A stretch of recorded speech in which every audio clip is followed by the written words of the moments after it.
Dear aspirants, welcome back to study circle Telugu.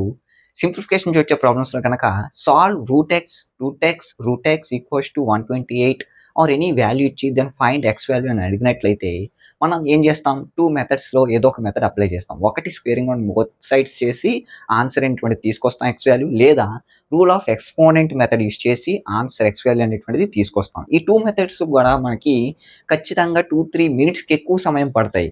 But నేను దానికంటే తక్కువ సమయం పట్టే ట్రిక్ని అయితే డిస్కస్ చేస్తాను. సో ఇక్కడ మనకి finite nested radicals, multiplication of finite nested radicals expression అయితే ఇవ్వడం జరిగింది, విచ్ ఈస్ ఈక్వల్స్ టు 128 అన్నప్పుడు దెన్ ఎక్స్ ఈక్వల్స్ టు ఎంత అవుతుంది అనేటువంటిది ఇక్కడ ఫైండ్ అవుట్ చేయాల్సి ఉంటుంది.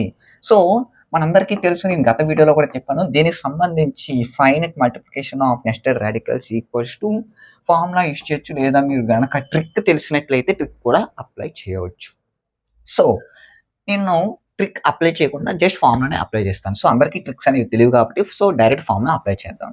సో ఏమవుతుంది, ఇక్కడ మనకి 1, 2, 3 సో 3 రూట్స్ ఉన్నాయి, స్క్వేర్ రూట్స్. సో 3 రాడికల్స్ ఉన్నాయి కాబట్టి సో n వాల్యూ ఏమవుతుంది, 2 power 3 minus 1 by 2 power 3. 2 power 3 అంటే అంత వాల్యూ 8 కాబట్టి so 8 minus 1 by 8 is 7/8 which is equals to x power 7/8.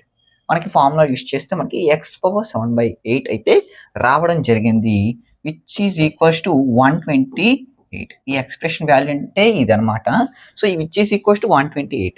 So మనం గనక 128 2/7 అని గుర్తించుకున్నట్లయితే 2/7 2/8 వాల్యూస్ గుర్తించుకోవాల్సి ఉంటుందన్నమాట.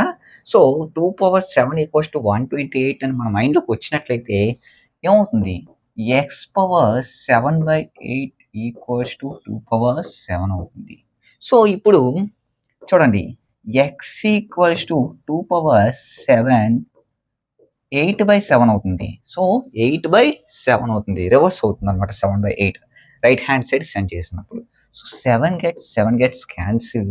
సో ఫైనల్గా 2/8 అయితే మిగులుతుంది. So which is 256 is the answer. So సింపుల్గా అయితే ఆన్సర్ అనేటువంటిది తీసుకొచ్చాను.